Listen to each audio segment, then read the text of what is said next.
السلام عليكم. لا تنسوا الاعجاب بالفيديو والاشتراك في القناة تشجيعا لنا لنستمر بنشر المزيد ان شاء الله. رباعية جديدة. الأهلي يخسر برونزية العالم بهزيمة ثقيلة أمام فلامينغو. تلقى النادي الأهلي المصري هزيمة ثقيلة أمام فلامينغو البرازيلي بأربعة أهداف مقابل هدفين في المباراة التي أقيمت بينهما مساء اليوم السبت في لقاء تحديد المركز الثالث بكأس العالم للأندية.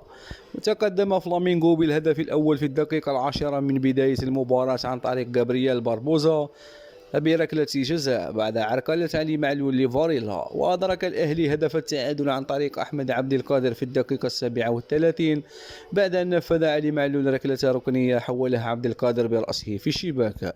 وضع التونسي علي معلول ظهير أيسر الأهلي ركلة جزاء للفريق الأحمر في الدقيقة 57 بعد أن تصدى الحارس لركلة الجزاء بنجاح. وسجل هدف الأهلي الثاني أحمد عبد القادر في الدقيقة 59 بعد مرور رائع من دفاع فلامينغو ثم أودعها ببراعة على يسار الحارس.